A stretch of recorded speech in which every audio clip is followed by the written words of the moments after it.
muy bienvenidos. Muchísimas gracias por estar con nosotros aquí en La Silla Rota. Hoy estamos con John Feely, quien él está, si no me equivoco, John anda en Washington, D.C., en donde está siguiendo las elecciones de Estados Unidos, en donde se decidirán entre muchos otros cargos, pues el más importante que es la presidencia de la República. John, muchísimas gracias por acompañarnos en La Silla Rota y pues cuéntanos cómo es que estás viendo el panorama, que además es una votación que no necesariamente se lleva a cabo hoy. Es decir, desde hace ya varios días han comenzado los electores a emitir su voto, ¿es correcto? Absolutamente correcto, Adriana. Mira, es un gran gusto estar contigo y con el público que nos acompaña. Mira, sí es cierto que más de 70 millones de americanos ya han votado en voto anticipado, o por correos o acudiendo a centros de votación en los varios estados. Pero hoy es el día culminante de la campaña. Y francamente yo creo que ha sido un maratón y todos americanos, no importa su partido, estamos muy, muy agradecidos de que por fin vamos a saber quién será el próximo presidente o quizás como en México, la primera presidenta de los Estados Unidos, Kamala Harris. Sin duda, John, y bueno, no solamente los estadounidenses son los que están a la expectativa, todo el mundo, en realidad, porque es de lo más importante. Son decisiones que se toman hacia adentro de tu país, pero también hacia afuera. ¿Cómo es que estás viendo esta competencia? Hemos visto cierres de campaña muy intensos, pero sobre todo las mismas encuestas prácticamente están en empate, tanto Kamala Harris como Donald Trump. Entonces la expectativa se vuelve mayor, John. ¿Cómo lo ves? Totalmente, totalmente. Las encuestas realmente han sido dentro del margen de error por las últimas 2 o 3 semanas. Hay dos puntos aquí que son importantes. El 27 de junio, que parece hace siglos, pero en realidad fue hace unos meses nada más. El 27 de junio, el entonces candidato demócrata Joe Biden se mostró ya, francamente, mayor, con declive cognitivo, no podía con Donald Trump. En ese momento, en las semanas después de ese debate, Donald Trump estaba ganando en los 7 estados claves. Ya me imagino que el público entiende que aquí en Estados Unidos hay 50 estados, pero en realidad hay solo 7 que van a contar de una forma contundente en estas elecciones, ya que las preferencias o por los republicanos o por los demócratas ya se han decidido en 43 estados basado en patrones electorales en el pasado. Pero hay 7 que son muy importantes. En ese momento, hace apenas unos meses, realmente Donald Trump, si la elección se hubiera hecho el 4 de julio, por ejemplo, el Día Nacional, Trump hubiera ganado, sin preguntas.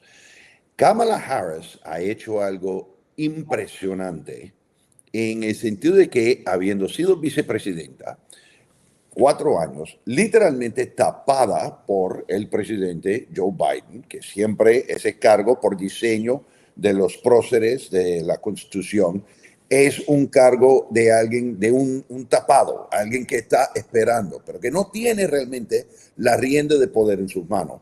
Ella arrancó como en una carrera épica y dentro de unas semanas tenía la candidatura cerrada. O sea, los delegados del Partido Demócrata se unificaron detrás de ella y ella presentó su candidatura.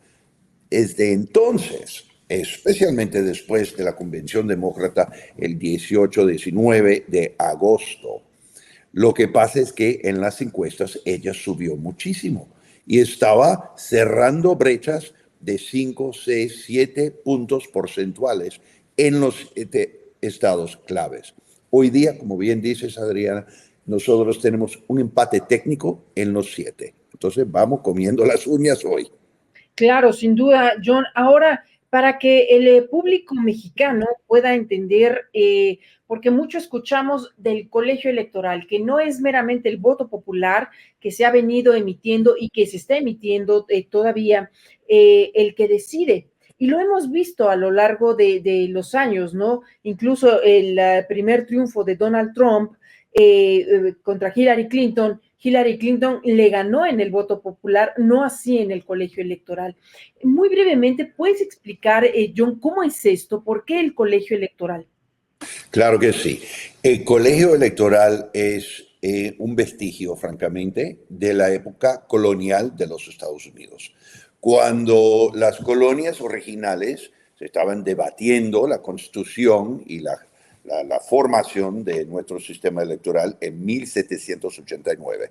Los estados norteños, estamos hablando de Massachusetts y Boston, Nueva York con la ciudad de Nueva York, Pensilvania con Filadelfia, en esa época, aquellos estados norteños eran más poblados. Los estados del sur, estamos hablando de Virginia, de Carolina del Norte, Carolina del Sur, Georgia, etcétera, eran menos poblados y más de campos, de fincas, de una economía, curiosamente y muy importante reconocer, basado en la esclavitud. Y como no tenían tanta población, los sureños propusieron algo, un mecanismo para igualar un poco la representación de sus estados, para que los norteños no ganaran siempre simplemente con mayoría abrumadora por población. Y en ese entonces el compromiso fue que los esclavos que no tenían derecho de votar iban a contar para fines del censo como 3/5 de un ser humano, imagínate. O sea, para mí, mirando atrás, literalmente es una desgracia, porque contamos, ¿no? Hay que decirlo, yo soy patriota, quiero mi país, pero tengo que reconocer que un instrumento de nuestra democracia que perdura hasta hoy tiene su raíz en la esclavitud. Bueno, sigue siendo una realidad y entonces los estados menos poblados tienen más representación proporcional en el colegio electoral. Y entonces lo que hacemos nosotros aquí en Estados Unidos, hay 50 estados, de los 50 estados hay solamente 2 que no regalan sus delegados o los electores delegados al colegio electoral de forma unánime. ¿Qué quiere decir? Que si en Nueva York Donald Trump gana por un voto, o en California, Kamala Harris pierde por un voto, cosa que no va a pasar. Pero si fuera el caso, los 54 votos electorales de California iría a Donald Trump. Imagínate. Entonces ya se sabe que es un ganador, toma todo en todos los estados, menos 2, en el estado de Maine y en el estado de Nebraska, donde dividen sus delegados proporcionalmente de acuerdo al voto popular. Pero aquí es donde tenemos la razón por la cual los 7 estados claves son tan importantes. Solo tiene que ganar uno u otro candidato por un solo voto y reciben todos los votos de los delegados.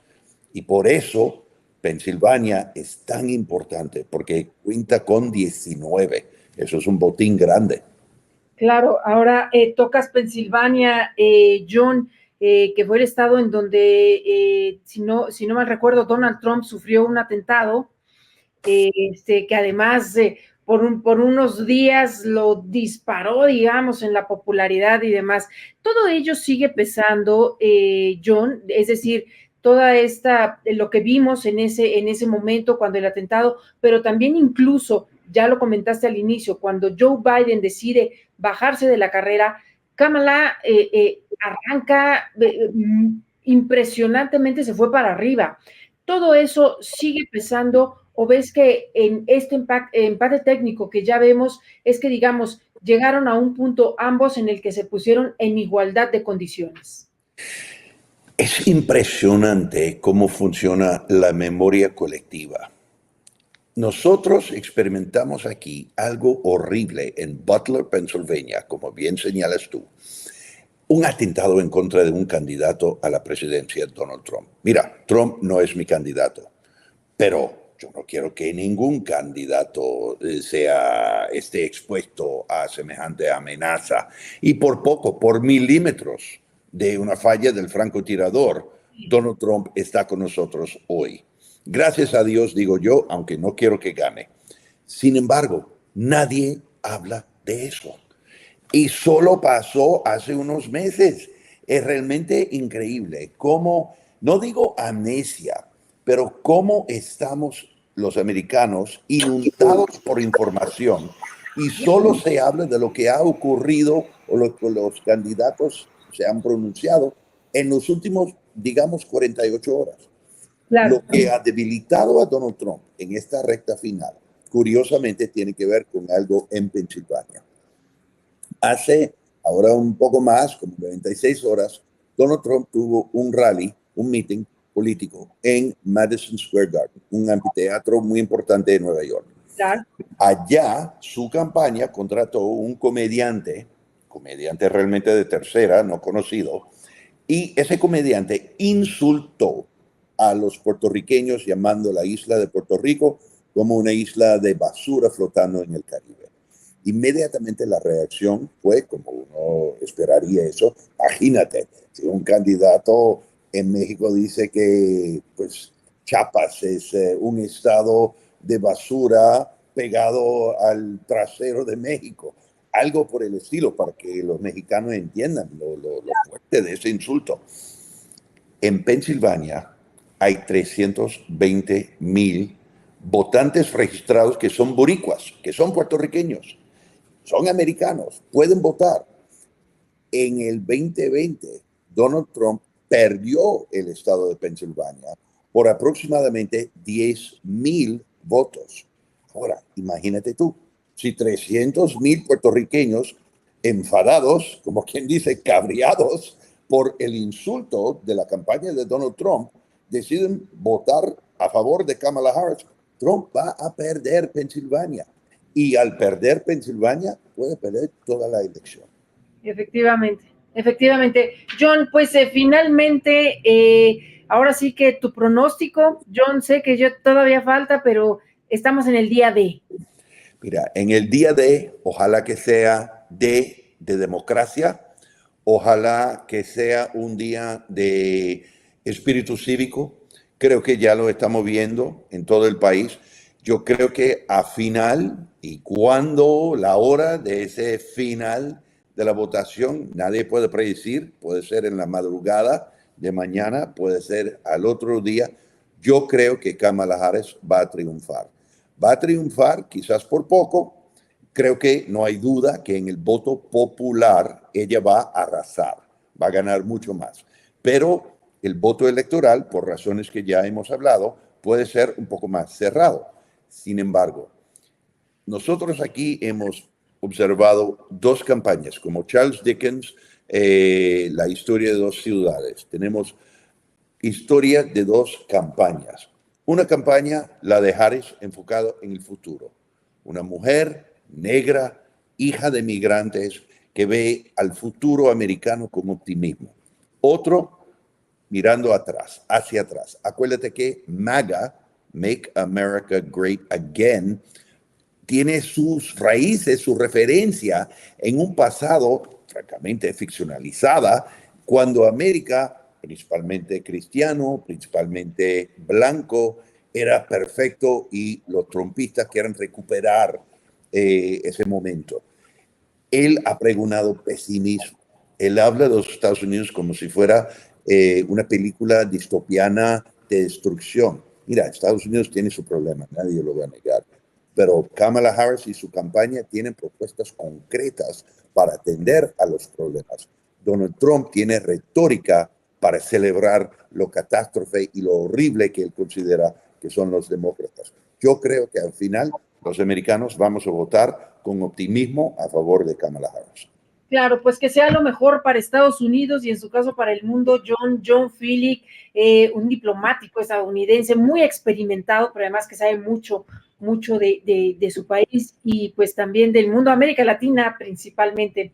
Muchísimas gracias por habernos acompañado este día de 5 de noviembre, en que se llevan a cabo las elecciones en Estados Unidos. Un gran saludo, John. Hasta Washington.